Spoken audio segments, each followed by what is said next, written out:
قیامت کی بڑی علامت دجال کا نکلنا ہے۔ احادیث مبارکہ میں دجال کا ذکر بڑی وضاحت سے آیا ہے، اور کمال کی بات یہ ہے کہ ہر نبی علیہ الصلوۃ والسلام نے دجال کے فتنے سے اپنی امت کو ڈرایا ہے۔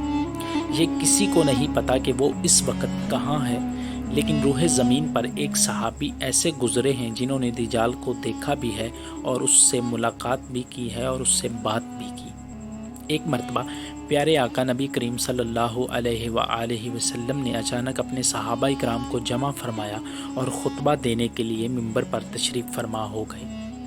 تو نبی کریم صلی اللہ علیہ وآلہ وسلم نے فرمایا کہ تمیم داری نے مجھے بتایا کہ وہ 30 افراد ایک کشتی میں سفر کر رہے تھے کہ طوفان آ گیا اور وہ بھٹک گئے۔ مہینہ بھر وہ سمندر میں سفر کرتے رہے۔ ایک دن سورج غروب ہونے کے وقت ایک نامعلوم جگہ پر پہنچ گئے۔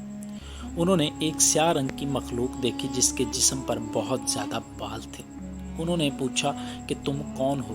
اس نے کہا میں جاسوس ہوں۔ انہوں نے کہا ہمیں اپنے بارے میں بتاؤ۔ اس نے کہا میں تمہیں کچھ نہیں بتاؤں گا، تم اس بت خانے میں جاؤ، وہاں ایک شخص تمہارا انتظار کر رہا ہے، وہی تمہیں سب کچھ بتائے گا۔ پیارے دوستو، پھر وہ سب اندر چلے گئے۔ وہاں ایک شخص سختی کے ساتھ زنجیروں میں جکڑا ہوا تھا۔ اس نے پوچھا کہ تم لوگ کون ہو اور کہاں سے آئے ہو؟ جواب دیا کہ ہم شام سے آئے ہیں۔ اس نے پوچھا کہ عرب کا کیا حال ہے، اور ایک شخص پیدا ہونا تھا، اس کا کیا حال ہے؟ یعنی کہ نبی کریم صلی اللہ علیہ وآلہ وسلم کے بارے میں پوچھا۔ صحابہ کرام نے کہا وہ اچھے حال میں ہیں، ابتدا میں ان کی مخالفت ہوئی مگر اب وہ تمام عرب پر غالب ہو گئے ہیں۔ تو اس نے کہا اچھا غزر کے چشمے کا کیا حال ہے؟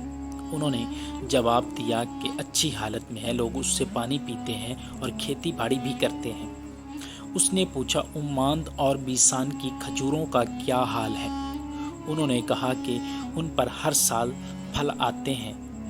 یہ سن کر اس شخص نے 3 چیخیں ماری اور کہا میں دجال ہوں، اور عنقریب میں آزاد ہو جاؤں گا اور زمین کا چپا چپا گھوموں گا اور اس کا کوئی حصہ نہیں چھوڑوں گا سوائے طیبہ کے، کیونکہ مجھ میں وہاں جانے کی طاقت نہیں ہوگی۔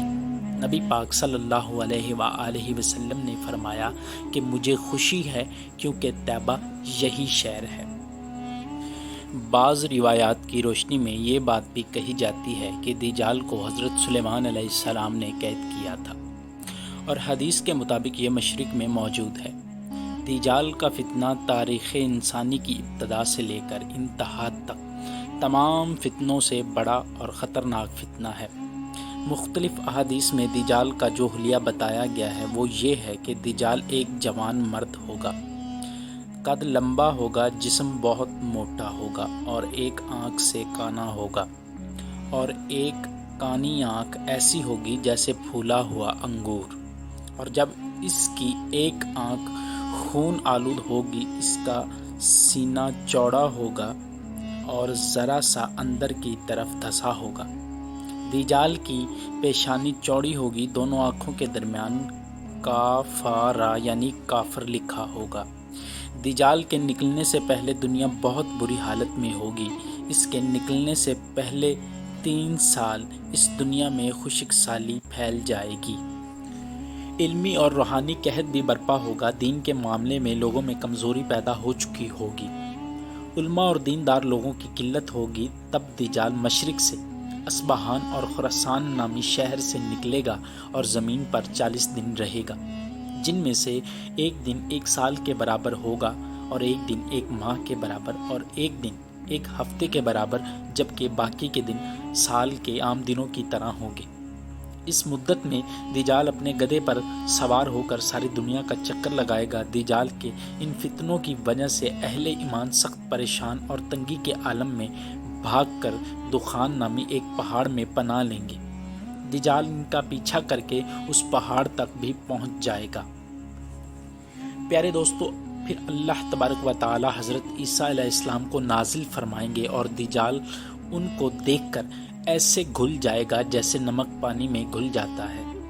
حضرت عیسیٰ علیہ السلام دجال کو مقام لد پر قتل کریں گے اور اس کے جتنے بھی پیروکار ہوں گے ان سب میں سے کوئی بھی زندہ نہیں بچے گا، سب کو مار دیا جائے گا۔ یہ فتنہ بہت شدید ہوگا۔ نبی کریم صلی اللہ علیہ وآلہ وسلم نے فرمایا، جو شخص سورہ کہف کی پہلی 10 آیات کو یاد کرے گا وہ دجال کے فتنے سے محفوظ رہے گا۔